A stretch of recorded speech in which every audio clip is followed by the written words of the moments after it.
मर्द जो होता है एक पेट्रोल के समान होता है और एक औरत जो होती है आग के समान होती है। पेट्रोल और आग का मिलन होता है तो जो जलजला होता है वह तो आप अच्छी तरीके से जानते ही हो। आपने कई बार सुना होगा कि जो करोड़पति मालकिन होती है वह अपने नौकरों को रिझाती है और अपने काम को पूरा करा लेने के बाद चाहे नौकर की मर्जी हो या ना हो उसे अपने से अलग कर देती है और उसे शायद जेल भी जाना पड़ जाता है। आज की कहानी में कुछ ऐसा ही है। एक 22 साल की विधवा जो अपने नौकर को उसका इम्तिहान लेती है और उसके नजदीक आ जाए और जो वह मालकिन थी वह अपने कपड़े को छोटे पहनती है और उसे हर समय उसे रिझाने की कोशिश करती है। और वैसे ही एक रात को कुछ ऐसा होता है कि जिसने उसने कभी कल्पना भी नहीं की थी। दोस्तों, ये कहानी काफी दिलचस्प है और दिल को छू लेने वाली है, इसलिए आप जहां भी हों बैठकर आराम से कहानी का मजे लीजिए। और इस कहानी की शुरुआत होती है एक छोटे से गांव की जहां की रहने वाली सोनालिका, जो कि एक अच्छे बिजनेसमैन की बेटी थी और वह बहुत ही सुंदर थी और उसकी उम्र 16 साल थी। और वह जिस कॉलेज में पढ़ाई कर रही होती है उस कॉलेज के जितने भी लड़के होते हैं वह सोनालिका को देखकर उसके दीवाने थे और हर कोई चाहता था कि सोनालिका एक बार उससे बातें कर ले, लेकिन सोनालिका किसी से भी बात करने नहीं जाया करती थी और वह सिर्फ अपने घर से कॉलेज जाती और कॉलेज से सीधे घर पे आया करती और ना ही ज्यादा किसी से दोस्ती रखती थी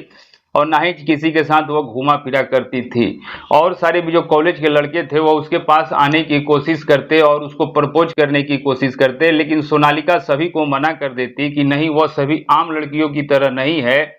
और वह अपने माता पिता के इज्जत का ख्याल करती है और वह अपने माता पिता का सर जो है कभी भी नीचा नहीं होने देगी। इस बात को सुनकर जो सभी लड़के थे वह और भी सोनालिका के दीवाने हो जाते हैं और सोनालिका जब भी अपने घर से कॉलेज जाने के लिए निकलती तो वह सीधे अपने दुपट्टे को गले में लपेटकर माथे पे लपेटकर कॉलेज जाया करती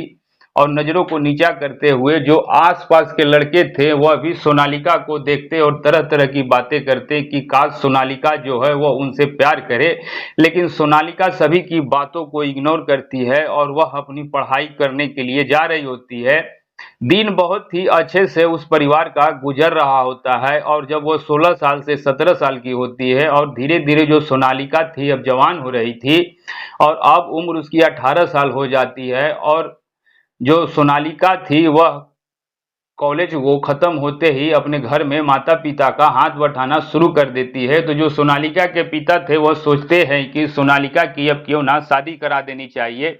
अब अपने घर चली जाएगी तो हम लोग भी चिंता मुक्त हो जाएंगे। क्योंकि आपने देखा होगा कि बेटियों को पराए घर की हैं और उनको कहते हैं कि बेटियां जो होती हैं अपने पिता के सर पे बोझ होती हैं, लेकिन ऐसा बिल्कुल भी नहीं होता। और बेटियां जो होती हैं बेटियों बेटा से ज्यादा संस्कार के माता पिता की सेवा ज्यादा करती हैं, लेकिन फिर भी लोग जो होते हैं वह बेटों को ही ज्यादा महत्व देते हैं। बहरहाल इस कहानी को मैं जितनी शॉर्ट हो सके करने की कोशिश करूंगा। और जो सोनालिका थी वह पढ़ाई घर में भी रह कर रही होती है और साथ में वह नौकरी की भी तैयारी कर रही होती है कि वह अपने पैरों पे खड़ी हो जाए। लेकिन जो सोनालिका के पिता थे वह कहते हैं कि सोनालिका तुम अब बड़ी हो चुकी हो और तुम्हारी कॉलेज भी समाप्त हो गई है, तो मैं सोच रहा हूँ कि क्यों ना तुम्हारी शादी करवा दूं। तो जो सोनालिका थी वह कहती है कि पापा मैं अभी शादी नहीं करना चाहती, मैं अपने पैरों पे खड़ी हो जाना चाहती हूँ, कुछ करना चाहती हूँ और जब मैं अपने पैरों पे खड़ी हो जाऊंगी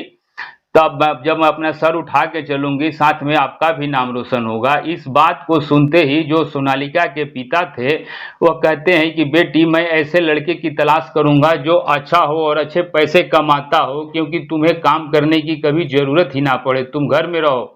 इस बात को सुनकर जो सोनालिका थी अपने पिता को कहती है कि पापा आप मेरी बात मान जाओ, लेकिन सोनालिका के पिता सोनालिका की बातों को नहीं मानते और अपने रिश्तेदारों से बात करते हैं कि सोनालिका के लिए कोई अच्छा सा लड़का बताएं। तभी जो सोनालिका के पिता के दोस्त होते हैं वह सोनालिका के पिता को कहते हैं कि मेरा बेटा जो है अच्छे पैसे कमाता है और उसके पास कई फैक्ट्रियां भी है और वह अच्छी खासी बिजनेस को संभालता है और देखने में भी बहुत सुंदर है, तुम्हारी बेटी के लिए वो अच्छा पति साबित होगा। इस बात को सुनकर कि जो उसका दोस्त है वही उसका समधी बन जाएगा और उस लड़के को सब दिन देखते आ रहे हैं, उसी को अपना दामाद बना लेगा तो बहुत ही अच्छा होगा और हम लोगों की दोस्ती जो है पारिवारिक रिश्ते में बदल जाएगी। इस बात को सोचकर जो सोनालिका के पिता थे वह तुरंत ही सोनालिका की शादी अपने दोस्त की बेटे से तय कर देते हैं और घर आने के बाद अपनी पत्नी और अपनी बेटी को बताते हैं कि मैंने तुम्हारी शादी जो है अपने दोस्त के बेटे से फिक्स कर दी है और अगले महीने की 15 तारीख को तुम्हारी शादी होने वाली है। इस बात को सुनकर जो सोनालिका थी वह कहती है कि पापा क्या आप नहीं चाहते कि मैं आपका नाम जो है रोशन करूं और पढ़ लिख कर कुछ बनूं, कुछ अच्छे पोस्ट पे पहुंचूं। तो जो सोनालिका के पिता थे वह कहते हैं कि बेटी जो रोशन है वह कई फैक्ट्रियों का मालिक है और वह अपने बिजनेस में इतना निपुण है कि आज तक जो है उसके पिता ने जब से उसके हाथों में जो रोजगार दिया है वह दिन प्रतिदिन बढ़ाता ही चला जा रहा है और अपने पिता का नाम रोशन कर रहा है और उस घर में कोई भी दिक्कत तुम्हें नहीं होगी और हर सुख सुविधा तुम्हें वहां मिलेगा। वहां पर कई सारे नौकर भी होते हैं जो तुम्हें वहां कोई काम करने की आवश्यकता नहीं है और तुम वहां पर रह के अपनी पढ़ाई को भी जारी रख सकती हो। इस बात को सुनकर जो सोनालिका थी वह काफी ज्यादा खुश होती है और सोचती है कि रोशन एक बिजनेसमैन है और सोनालिका और रोशन की शादी बड़े ही धूमधाम से अगले महीने की 15 तारीख को करा दी जाती है। शादी होने के बाद जो सोनालिका थी वह अपने ससुराल पहुंचती है और वहां पर जाने के बाद जो उसको घर वाले थे, वहां पर जो रोशन के माता पिता थे वह उसको बहुत ज्यादा मान सम्मान लाड़ प्यार अपनी बहू सोनालिका को देते हैं और जो रौनक था वह भी अपनी पत्नी से काफी ज्यादा प्यार करता और जिंदगी जो थी बड़ी ही खुशहाली से चल रही होती है। और धीरे धीरे समय गुजरता है और सोनालिका और रोशन के जिंदगी के 3 साल गुजर जाते हैं और जो सोनालिका थी वह 3 साल गुजर जाने के बाद भी वह मां नहीं बन पा रही होती है। तो उसके सास और ससुर जो होते हैं वह धीरे धीरे सोनालिका को तरह तरह की बातें कहना शुरू कर देते हैं कि सोनालिका आखिर तुम में और तुम्हारे पति में ऐसी क्या दिक्कत है, ऐसे तुम क्या कर रहे हो जिसके वजह से हम लोग दादा दादी नहीं बन पा रहे हैं। तो जो सोनालिका थी वो अपने सास को समझाने की कोशिश करती है लेकिन दिन प्रतिदिन देख बीतते हैं और 6 महीने और बीत जाते हैं और 3 साल 6 महीने बीत जाने के बाद भी जो सोनालिका थी मां नहीं बन पाती है और जो रोशन के माता पिता थे वह धीरे धीरे अब उन्हें लगने लगा था कि सोनालिका में कोई कमी होगी, इस वजह से वह मां नहीं बन पा रही है और उस पर धीरे धीरे ताने कसना शुरू कर देते हैं। जो सोनालिका थी वह अपने सास ससुर को समझाती है लेकिन वह दोनों समझने को तैयार नहीं होते हैं और जो सोनालिका थी अपने पति को समझाती कि अपने माता पिता को वह कहे कि ऐसी मुझ में क्या कमी है कि मैं मां नहीं बन पा रही हूँ। तो जो रोशन था वह अपनी पत्नी से बहुत ही ज्यादा प्यार किया करता था, इस वजह से वह अपने माँ के पास पहुंचता है और कहता है कि माँ सोनालिका और हम दोनों जो हैं पूरी कोशिश कर रहे हैं, हर मुमकिन कोशिश कर रहे हैं कि हम दोनों माता पिता बन जाएं, लेकिन जब भगवान की मर्जी होगी और ऊपर वाले की मर्जी होगी तभी तो हम दोनों माता पिता बन पाएंगे। लेकिन इस बात को सुनकर भी जो रोशन के माता पिता थे वह रोशन के ऊपर भी गुस्सा करना शुरू कर देते हैं और कहते हैं कि रोशन, जब सोनालिका मां नहीं बन पा रही है और जब तुम्हें संतान की सुख नहीं दे रही है तो क्यों ना तुम जो है मेरे कहे अनुसार मैं तुम्हारी शादी कहीं और करवा देता हूं और तुम उसके साथ अपनी जिंदगी की नई शुरुआत करना, जिसे इसे जो है तुम तलाक दे दो। इस बात को सुनकर जो रोशन था वह कहता है कि माँ तुम ये कैसी बातें कह रही हो, मैं जो हूँ सोनालिका से बहुत ज्यादा प्यार करता हूँ। और जो सोनालिका थी इस बात को दरवाजे पे खड़ी होकर सुन रही होती है और उसे लगता है कि उसका जो पति है वह बहुत ही ज्यादा अच्छा मिला है और कभी उसने उम्मीद नहीं की थी और वह हर चीज में निपुण है, हट्टा कट्टा है, जवान है और जब भी अपने घर से निकलती है तो लोग उन दोनों की जोड़ी को देखकर सभी लोग कहते हैं ऊपर वाले ने ही इन दोनों की जोड़ी बनाई है। तो आखिर इन दोनों के संतान का जो सुख है ऊपर वाला क्यों नहीं दे रहा है। इस बात को सोनालिका सोचती है और अपने कमरे में जाकर अपने आंसू को बहाने लगती है। तभी जो रोशन था अपने माता पिता से बात करके अपनी पत्नी के पास पहुंचता है तो देखता है कि उसकी पत्नी सोनालिका जो है वह रो रही है। जो सोनालिका थी वो अपने पति को सामने पाते ही तुरंत उसके गले लग जाती है और कहती है कि आप जो है इतना ज़्यादा मुझसे प्यार करते हो, भरोसा करते हो, मैं इसमें क्या कर सकती हूँ? मुझे कुछ भी पता नहीं कि मैं क्या करूँ? जो आपके माता-पिता हैं वह कह रहे हैं कि आपकी शादी दूसरी करा देंगे, तो आप जो है दूसरी शादी कर लो। इस बात को सुनकर जो रोशन था वह कहता है कि सोनालिका, मैं कभी भी ऐसा नहीं करूँगा, चाहे मुझे संतान का सुख हो या ना हो। मैं तुमसे प्यार करता रहूँगा और मैं अपनी ज़िंदगी में कभी भी दूसरी शादी नहीं करूँगा। इस बात को सुनकर सोनालिका के आँखों से आँसू छलकने शुरू हो जाते हैं। लेकिन ये जो सिलसिला था रोशन के माता-पिता का, ये हर दिन सोनालिका का ताने मारने का वह कम नहीं होता है और दिन प्रतिदिन ये बढ़ती ही जा रही थी।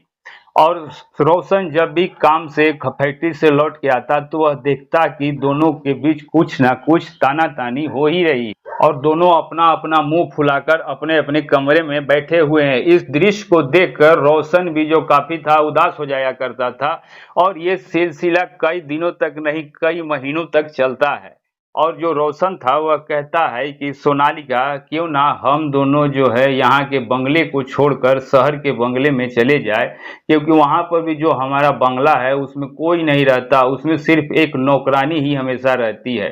तो हम लोग यहाँ से वहाँ पर चले जाएंगे तो मम्मी पापा यहाँ पर रहेंगे खुशी से और तुमसे वह कभी लड़ाई झगड़ा भी नहीं करेंगे और तुम पे ताना भी नहीं कसेंगे और हम दोनों वहीं पर अपनी ज़िंदगी आगे गुजारेंगे। इस बात को सुनकर जो सोनालिका थी वह कहती है कि पहले आप जो है अपने माता-पिता से समझाने की कोशिश करो और माता-पिता को छोड़कर जाना जो है ठीक नहीं है। इस बात को सुनकर जो रोशन था वह कहता है कि मैं अपने माता-पिता को कई बार समझा चुका हूँ, तुम्हारे बारे में कह चुका हूँ कि जब वह ऊपर वाला चाहेगा तो संतान का सुख भी हमें ज़रूर मिल जाएगा। तो जो सोनालिका थी अपने पति की बातों में हामी भर देती है और कुछ दिनों बाद ही सोनालिका और रोशन शहर के बंगले में शिफ्ट हो जाते हैं और वहाँ पे रहने लगते हैं। जो रोशन था वह हर सुबह को अपनी फैक्ट्री के लिए वहाँ से निकल जाया करता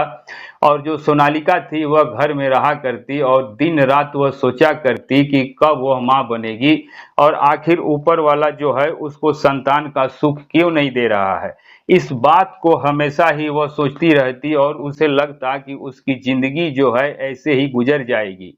धीरे-धीरे समय गुजरता है और जो सोनालिका थी वह अपने दिल की बात को हमेशा घर की इकलौती नौकरानी जो थी उससे बताना शुरू कर देती है और धीरे-धीरे उन दोनों के बीच नौकरानी की जगह पर दोस्त हो बन जाती है और जब भी सोनालिका अपने कमरे में अकेली बैठी होती तो वह हमेशा अपने नौकरानी को अपने कमरे में बुलाकर बैठाकर उससे बात करना शुरू कर देती थी।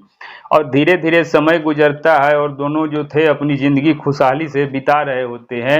वैसे ही एक शाम को जो रोशन था, जल्द ही अपने फैक्ट्री से वापस घर पे पहुंचता है और अपनी पत्नी सोनालिका के पास जाकर कहता है कि सोनालिका, हम दोनों जो हैं कई दिनों से घर पे हैं और घूमने के लिए कहीं नहीं गए हैं, तो क्यों ना हम दोनों घूमने के लिए यहाँ से कहीं निकलते हैं। अपनी पत्नी के बातों को जब सोनालिका सुनती है तो वह काफ़ी ज़्यादा खुश होती है और वह तुरंत तैयार होने के लिए अपने कमरे में चली जाती है। जो रोशन था वह बरामदे में ही सोफे पे बैठ के अपनी पत्नी का आने का इंतजार कर रहा होता है। तभी सोनालिका जब सज-सवर के बरामदे में पहुंचती है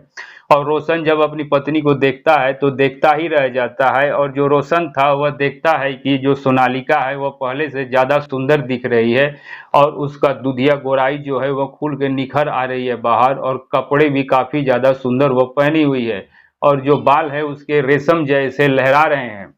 इस दृश्य को देखकर जो रोशन था वह तुरंत अपनी पत्नी की ओर अपने कदम को बढ़ाता है। तभी सोनालिका जो थी वह कहती है कि अब देरी नहीं हो रही है, क्या आपने कहीं जाने को कहा था? इस बात को सुनते ही रोशन का ध्यान अपनी पत्नी से हटता है और वह मुस्कुराते हुए कहता है कि ठीक है, चलो गाड़ी तैयार है। तो जो सोनालिका थी और रोशन दोनों ही गाड़ी में बैठते हैं और गाड़ी को चलाना रोशन शुरू कर देता है और रात के करीब 12 बज रहे होते हैं जब वह दोनों लोग घूम के आ रहे होते हैं। तभी रास्ते में उनका एक्सीडेंट हो जाता है और जो रोशन था उसका वहीं पर तत्काल ही उस दुनिया को छोड़कर चला जाता है और जो सोनालिका थी वह अपने पति के जाने के बाद अब उसको लगता है कि उसका संसार जो है खत्म हो चुका है और अब वह करे तो करे क्या। दिन प्रतिदिन ऐसे ही बीतते हैं और जो रोशन के माता पिता थे वह अपनी बहू को अपने घर पे लाने के लिए कहते हैं कि बहू चलो हम लोगों के साथ रहना। लेकिन जो सोनालिका थी वह कहती है कि नहीं, जिस हवेली में वह रह रही है वहां पर उसे पति की काफी ज्यादा यादें हैं, इसलिए वह यहीं पे रहेगी। लेकिन सोनालिका अपने पति के गम का जाने का भुला ही नहीं पा रही होती है, तो जो उसकी नौकरानी है वह कहती है कि आप क्यों नहीं कुछ दिन के लिए अपने मायके चली जाते, वहां पर अपने माता पिता के साथ रहोगी तो शायद आपका जो मन है थोड़ा बदलेगा और तो आपका मन थोड़ा खुश होगा। इस बात को सोचकर जो सोनालिका थी वह अपने ड्राइवर को बुलाती है और कहती है कि मुझे जो है अपने मायके जाना है। जो ड्राइवर था वह तुरंत ही गाड़ी को गैरेज से निकालता है और सोनालिका गाड़ी पे बैठती है और वह तुरंत ही अपने मायके चली जाती है। सोनालिका के मायके जाने के कुछ दिन बाद ही सोनालिका को ये एहसास होना शुरू हो जाता है कि जो बेटियां होती हैं वह पराए घर की होती हैं और अपने माता पिता पर सिर्फ एक बोझ होती हैं, जो कि अपने बोझ को दूर करने के लिए शादी करके निफिकिर हो जाते हैं। उसके बाद अपना जिंदगी खुशी खुशी बिताते हैं। जो सोनालिका थी वो देखती कि उसके माता पिता जो हैं उसकी दूसरी शादी की बातें हमेशा करते रहते हैं कि कब वह से छुटकारा पा जाए। तो जो सोनालिका थी वह अपने माता पिता के पास पहुंचती है और कहती है कि वह रोशन के सिवा दुनिया में किसी से भी शादी नहीं करेगी। और जब वह अपने पति का साथ 4 साल रहने के बाद भी उसे संतान का सुख नहीं पाई, तो क्या पता कि दूसरी शादी करने के बाद भी वह सुख उसे ना मिले और जो उसका दूसरा पति हो वह भी उसे छोड़कर कहीं चला जाए। तो जो सोनालिका थी वह कहती है कि पापा, अगर मैं आपको एक जिम्मेदारी जैसी लगती हूँ तो ठीक है, मैं अपने ससुराल यहाँ से चली जाती हूँ। और सोनालिका तुरंत ही अपने बैग को पैक करती है और अपने मायके से सीधे अपने उस हवेली में पहुँच जाती है, जहाँ पर जो नौकरानी घर में रहा करती थी और पति के साथ सोनालिका भी रहा करती थी। तो जो रोशन के माता पिता थे वह जैसे ही जानते हैं कि मायके से वह शहर वाले बंगले में पहुंच चुकी है, तो वह तुरंत ही सोनालिका के पास पहुंचते हैं और कहते हैं कि सोनालिका, मेरा बेटा तो अब इस दुनिया को छोड़कर जा चुका है और तुम जो है मेरा बेटे समान हो, तो तुम मेरे साथ ही घर पे रहो। लेकिन जो सोनालिका थी वह तैयार नहीं होती है और कहती है कि अब मैं यहीं पर अपनी जिंदगी बिताऊंगी और पढ़ाई करूंगी, तैयारी करूंगी और एक अच्छे पोस्ट पे पहुंचूंगी। इस बात को सुनकर जो रोशन के माता पिता थे वापस अपने घर पे चले आते हैं और जो रोशन के माता पिता थे वह रोशन के बिजनेस को धीरे धीरे अपने हाथों में लेना शुरू कर देते हैं और उसके बिजनेस को संभालना शुरू कर देते हैं। और हर महीने उनमें से कुछ पैसे जो थे सोनालिका के खाते पर भेज दिया करते थे। दिन ऐसे ही तरीके से गुजर रहा होता जा रहा होता है। उसी दौरान एक शाम को करीब 6 बज रहे होते हैं और उस घर की जो नौकरानी होती है वह अपने मालकिन मनिका के सोनालिका के पास पहुंचती है और कहती है कि मालकिन, मेरी तबीयत जो है ठीक नहीं है और मैं अपने घर जा रही हूँ और करीब 2-3 महीने तक मैं यहाँ पर नहीं आ पाऊंगी। इस बात को सुनते ही जो सोनालिका थी वह कहती है कि तबीयत खराब है तो तुम्हारा इलाज जो है मैं यहीं पे करा देती हूँ, तुम्हें घर जाने की क्या आवश्यकता है, मैं अकेली घर में कैसे रहूंगी, तुम यहीं पे रह जाओ। तो जो नौकरानी थी वह कहती है कि मुझ उसके माता पिता ने उसकी शादी जो है फिक्स कर दी है और वह अपने घर जाएगी, अपने माता पिता के शादी के काम में हाथ बैठाएगी और शादी कर लेगी, उसके बाद वह वापस आएगी। इस बात को सुनकर जो सोनालिका थी वह कहती है कि वह घर पे अकेली कैसे रहेगी, इसलिए अगर तुम्हारी नज़र में कोई ऐसी नौकरानी हो जो घर में काम कर सके, सारे काम काज को संभाल सके। इस बात को सुनकर जो वह नौकरानी थी वह कहती है कि मेरा एक भाई है जो यहीं पे रहेगा और उसे मैं अपनी जगह यहाँ पर छोड़ देती हूँ, सारे काम काज को बता दूंगी और वह आपके हर एक काम को यहाँ पर आके कर दिया करेगा। इस बात को सुनकर जो सोनालिका थी कहती है कि ठीक है, तुम अपने भाई को यहाँ पर लाकर सारे काम काज को बता दो, उसके बाद जो है तुम यहाँ से निफिक्र होकर चली जाना। इस बात को सुनते ही जो वह नौकरानी थी वह अपने घर को चली जाती है और अगले दिन के करीब 8 बज रहे होते हैं। जो घर की नौकरानी थी अपने भाई को लेकर जैसे ही पहुंचती है सोनालिका के पास, तो सोनालिका नौकरानी के भाई को देखकर वह सोचने लगती है कि 14-15 साल का नौकरानी का भाई होगा, लेकिन ये तो 18-19 साल का जवान है और दिखने में बिल्कुल जवान लग रहा है। सोनालिका चुपचाप से उसके भाई की ओर देख रही होती है। वो काफी हैंडसम था और जवान था और उसके चेहरे की जो लाली थी वो निकल के बाहर आ रही थी। सोनालिका को कुछ भी समझ नहीं आता है और वह चुपचाप सोफे से उठ के खड़ी हो जाती है और जो घर की नौकरानी थी वह अपने भाई के साथ सोनालिका के पास पहुंचती है और कहती है कि मालकिन ये मेरा भाई है और इसका नाम धोनी है और ये घर के सारे कामकाज को तब तक करेगा जब तक मैं अपने घर से नहीं आ जाती। सिर्फ 2 दिनों के लिए ये मेरी शादी में घर जाएगा और फिर ये आ जाएगा, 2 दिन ही आपको घर संभालना पड़ेगा। इस बात को सुनते ही जो सोनालिका थी वह मुस्कुराते हुए कहती है कि ठीक है, सारे काम को तुम इसको सिखा दो। नौकरानी अपने भाई को घर में ले जाती है धोनी को और सारे कामों को सिखाना शुरू कर देती है और करीब 2 दिन बीत जाने के बाद जो नौकरानी थी वह अपने घर चली जाती है और धोनी जो था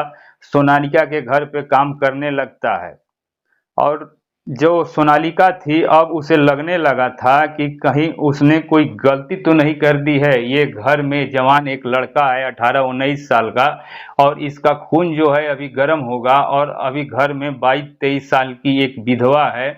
लोग उसके बारे में क्या बातें करेंगे, क्या जब इस घर में ये रहेगा तो मैं सेफ रह पाऊंगी, बहुत तरह की बातें उसके मन में आना शुरू हो जाता है।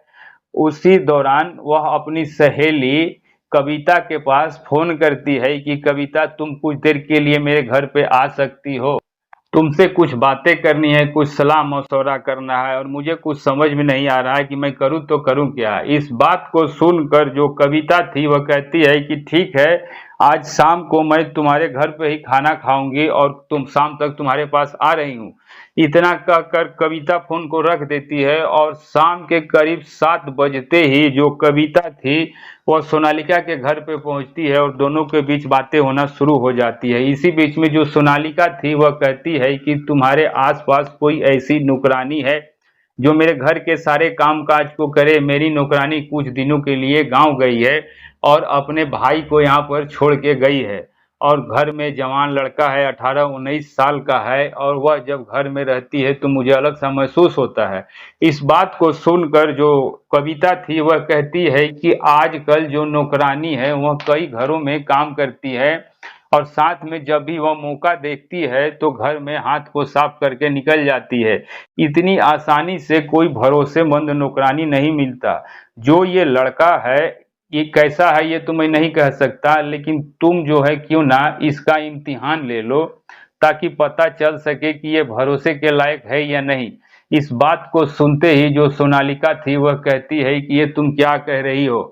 तो जो कविता थी वह कहती है कि तुम्हारी नौकरानी भरोसेमंद थी या नहीं? तो सोनालिका थी वो कहती है कि हाँ, जो पहले नौकरानी थी इसकी बहन वह काफी भरोसेमंद थी और वह अपने दिल की बात हमेशा उसे बताया करती थी। तो कविता कहती है कि ठीक है, तो तुम उसके भाई को भी इम्तिहान लेकर देखो कि ये तुम्हारे इम्तिहान में खड़ा उतर पाता है या नहीं।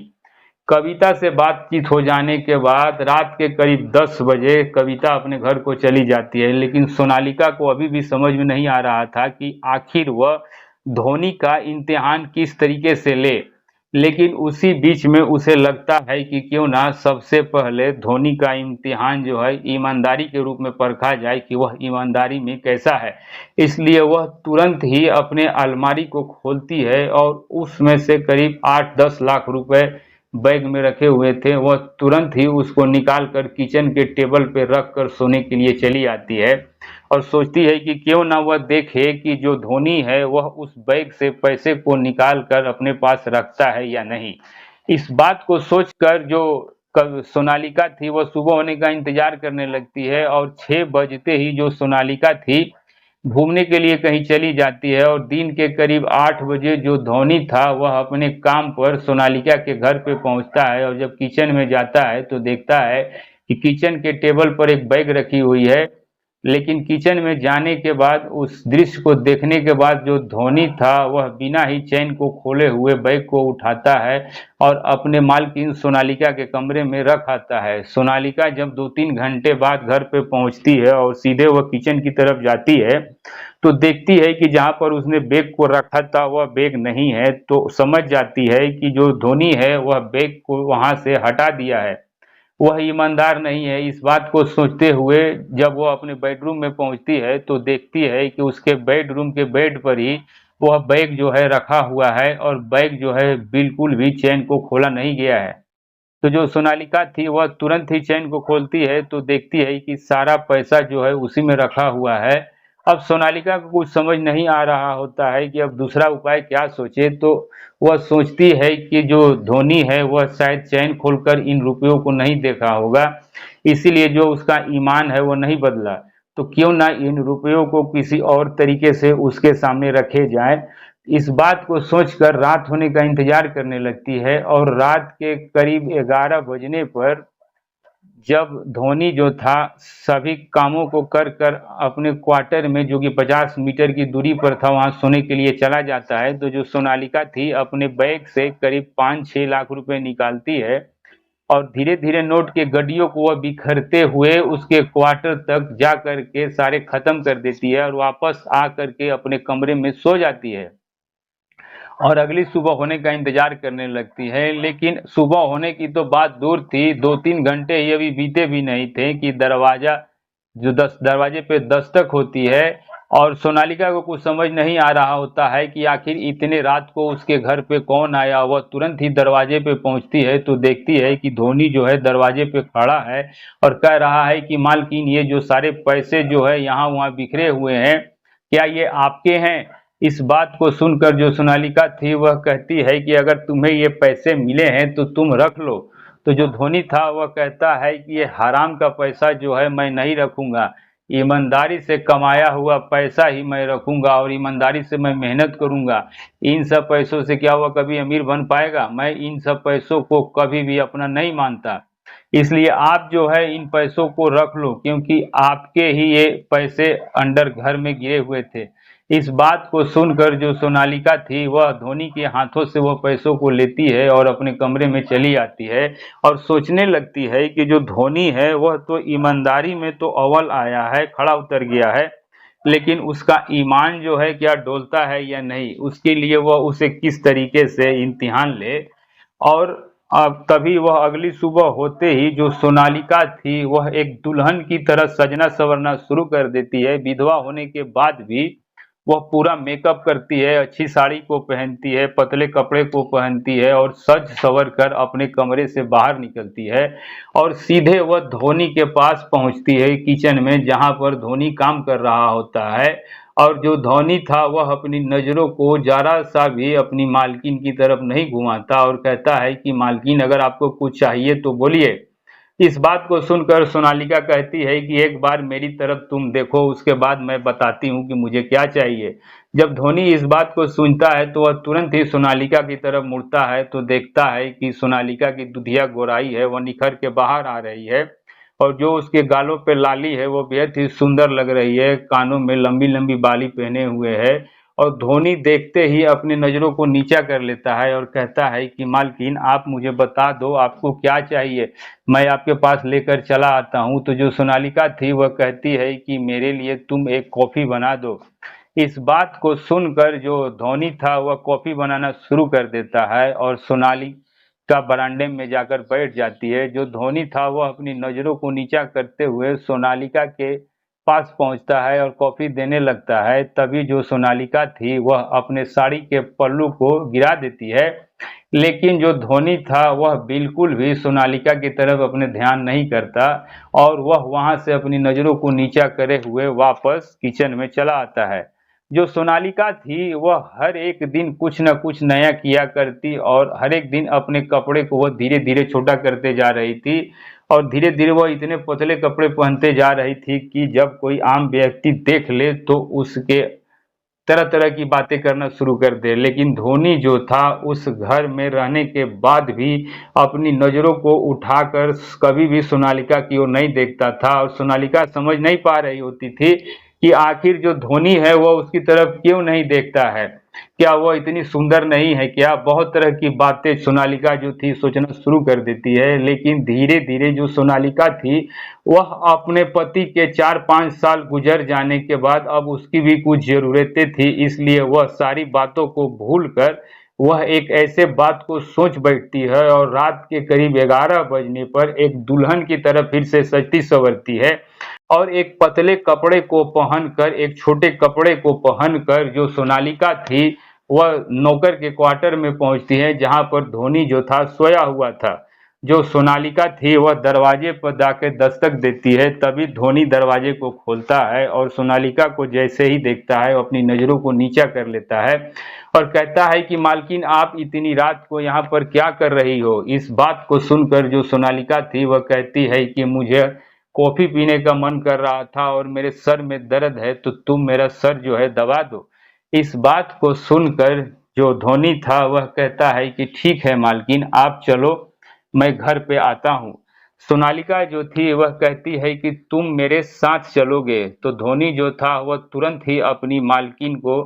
कॉफी बनाकर देता है और वहां से जाने लगता है। तभी सोनालिका जो थी वह कहती है कि धोनी, आज मेरे सर में काफी दर्द हो रहा है, तो क्यों ना तुम मेरा सर दबा दो। धोनी जो था तुरंत ही अपनी मालकिन के पास पहुंचता है और तेल को लेकर तुरंत ही अपने मालकिन के सर की मालिश को करना शुरू कर देता है। तभी जो सोनालिका के कमियां जो थी, जो क्योंकि पति को 5 साल गुजर जाने के बाद जो उसकी ज़रूरतें थी अब उसको लगने लगा था कि धोनी के बगैर अब नहीं रह सकती। वह तुरंत ही धोनी के हाथों को पकड़ लेती है और फिर कुछ ऐसा होता है जिसने कभी सोनालिका ने कल्पना भी नहीं की थी। जो धोनी था उस तुरंत ही अपने मालकिन के सर को दबाना को छोड़कर वहीं से एक चादर को उठाता है और अपनी मालकिन के ऊपर फेंक देता है और कहता है कि मालकिन, मैं बहुत दिनों से देख रहा हूँ कि आप जो है मुझे रिझाने की कोशिश कर रही हो और आप जो है मुझे अपने रास्ते से भटकाने की कोशिश कर रही हो। मैं अपने आप पर कंट्रोल करके रखा हूँ और मेरी उम्र भी 18 साल है और मैं एक पेट्रोल के समान हूँ। जब आप मुझे इस तरीके से व्यवहार करोगी तो मेरा मन जो है भटक नहीं रहा है। इस कारण से ये मत समझो कि आप जो है कुछ भी कर सकते हो। मैं भी एक लड़का हूँ, एक मर्द हूँ, मैं कोई नामर्द नहीं हूँ। इस बात को सुनकर जो सोनालिका थी वह चुपचाप से वहीं पर बैठी होती है और उसको लगने लगा था कि वह क्या कर रही थी। वह अपने नौकर का इम्तिहान लेने के बजाय कहीं कुछ गलत रास्ते को तो नहीं चुन ली थी। वह तरह तरह की बातों को सोचने लगती है और जो धोनी था वह कहता है कि ठीक है मालकिन, आज से मैं यहाँ से जा रहा हूँ और मैं यहाँ दोबारा नहीं आऊँगा और आपका जो व्यवहार है वह मुझे पसंद नहीं आया। इस बात को सुनकर जो सोनालिका थी वह तुरंत ही धोनी के हाथों को पकड़ती है, लेकिन धोनी जो था वो सोनालिका के हाथों को छुड़ाता है और वहां से चला जाता है। सोनालिका को कुछ समझ नहीं आ रहा था कि वह उसने ठीक किया या नहीं किया। अपने नौकर का इम्तिहान लेना जिस तरीके से था, क्या वह सही तरीका था कि वह छोटे छोटे कपड़े पहने और उसे रिझाने की कोशिश की? क्या इतना तक गिर जाना सही था? बहुत तरह के सवाल जो थे सोनालिका के मन में चलना शुरू हो रहे थे और सोनालिका खुद पर गिल्टी महसूस कर रही थी कि उसने धोनी के साथ जो किया क्या वह सही किया। और अगली सुबह होते ही जो वह नौकरानी थी वह पहुंचती है सोनालिका के पास और कहती है कि मालकिन, आप जो है क्या कर रही थी, मेरा भाई जो है आपके बारे में ऐसी ऐसी बातें बता रहा है कि मैं कभी सोच नहीं सकती। इस बात को सुनकर सोनालिका बेहद ही उदास हो जाती है और अपने नौकरानी के सामने अपने हाथ जोड़ देती है और कहती है कि मैं ऐसा कुछ भी नहीं करना चाहती थी, बस मैं धोनी का परीक्षा ले रही थी कि एक जवान लड़के के साथ वह इस घर में रहती है तो उसे कोई दिक्कत है या नहीं, क्या वो उससे दूरी बना ले। इस बात को सुनकर जो धोनी था वह तुरंत ही अपने मालिकिन के सामने हाथ को जोड़ता है और कहता है कि मालकिन, आप ये कभी भी ऐसा मत करना किसी के साथ भी। मैं तो था कि अपने आप के ऊपर कंट्रोल कर लिया, लेकिन मेरी जगह पे कोई दूसरा होता तो आपके साथ कुछ भी हो सकता था। और इतना करके धोनी वहां से चला जाता है। सोनालिका जो थी अपने नौकरानी के साथ रहने लगती है और 10-15 दिन बीत जाने के बाद जो सोनालिका के माता पिता थे और जो उसके ससुराल वाले सास ससुर जो रोशन के माता पिता थे, वह सभी सोनालिका के पास पहुंचते हैं और कहते हैं कि सोनालिका, तुम कैसे अपनी पूरी जिंदगी ऐसे ही बिताओगी, तुम जो है शादी कर लो। और इस बात को सुनते ही जो सोनालिका थी वह कहती है कि शादी तो कर लूंगी, लेकिन मेरा जीवन साथी ऐसा चाहिए जो मेरी सच्चाई को जानकर मुझे अपनाए। इस बात को सुनकर जो रोशन के माता पिता थे और जो सोनालिका के माता पिता थे वह कहते हैं कि अगर तुम्हारी नज़र में कोई ऐसा लड़का हो जो तुम्हारा ख्याल रख सके ठीक तरीके से और तुम्हें उस पर भरोसा हो तो मुझे बता दो। तो जो सोनालिका थी वह कहती है कि मेरे नज़र में कोई ऐसा लड़का तो नहीं है, लेकिन मैं जिसकी परीक्षा ली हूँ और मैं जिसे आजमाई हूँ, वह लड़का मेरी नौकरानी का भाई है और अगर आप चाहो, आपकी मर्जी हो तो आप उससे मेरी शादी करवा सकते हो। इस बात को सुनते ही जो रोशन के माता-पिता थे और सोनालिका के माता-पिता, वह कहते हैं कि बेटी ये तुम कैसी बातें कर रही हो? एक नौकर से मैं तुम्हारी शादी कैसे करवा सकता हूँ? कैसे तुम वहाँ पर रह पाओगी उसके साथ? तो जो सोनालिका थी वह कहती है कि जीवन में पैसे ज़्यादा महत्व नहीं रखते और उसका जीवन साथी जो है सही होना चाहिए, भरोसेमंद होना चाहिए। इस बात को सुनकर जो रोशन के माता-पिता थे, वह सोनालिका के माता-पिता को कहते हैं कि जो सोनालिका है, उसी में खुश है और उसी के साथ खुश रह सकती है, तो क्यों ना हम लोगों को उसी के हिसाब से उसकी शादी करा देनी चाहिए। और जो रोशन के माता-पिता थे, वह अपनी नौकरानी को बुलाते हैं और कहते हैं कि अपने भाई को बुला लो और सोनालिका की शादी मैं उससे करवाना चाहता हूँ। इस बात को सुनकर जो नौकरानी थी वह काफ़ी ज़्यादा खुश होती है और वह अपने भाई को बुलाती है और बहुत ही धूमधाम से सोनालिका और धोनी की शादी करा दी जाती है। शादी करा देने के बाद जो धोनी था अपने पत्नी सोनालिका को अपने घर ले जाने लगता है। तभी जो रोशन के माता-पिता थे वह सोनालिका के पास कुछ प्रॉपर्टी को पेपर को लेकर पहुँचते हैं और सोनालिका के हाथों में दे देते हैं और कहते हैं कि बहू, आज से तुम फिर मेरी बहू थी और पहले भी बहू थी और प्रॉपर्टी का कुछ हिस्सा जो है मैं तुम्हें दे रही हूँ और ये जो बंगला है ये आज से तुम्हारा हुआ और तुम दोनों जो है यहीं पर खुशी-खुशी रहो। इस बात को सुनते ही जो सोनालिका थी वह अपने सास-ससुर के पैरों को छू लेती है और कहती है कि माँ जी, मैं आपके साथ हमेशा खड़ी रहूँगी, आपके दुख-तकलीफ में और आपको कभी भी एहसास नहीं होने दूँगी कि आपका बेटा रोशन जो है इस दुनिया में नहीं है। इस दिन के बाद से जो सोनालिका थी वह धोनी के साथ बहुत ही खुशी से अपने जीवन को बिताना शुरू कर देती है और कहानी यहीं पर समाप्त हो जाती है। तो दोस्तों, ये कहानी आपको कैसी लगी कमेंट करके ज़रूर बताइएगा और आप किस शहर के रहने वाले हैं हैशटैग अपने शहर का भी नाम बताइएगा, ताकि हमें भी पता चल सके कि हमारे जो दर्शक हैं, हमारे जो मित्र हैं, हमारे जो वीडियो को कहाँ से और किस शहर से देख रहे हैं। अगर वीडियो अच्छी लगी हो तो लाइक ज़रूर कीजिएगा और कमेंट करना मत भूलिएगा। मिलेंगे ऐसे ही सच्ची और एक अच्छी वीडियो के साथ, तब तक के लिए नमस्कार।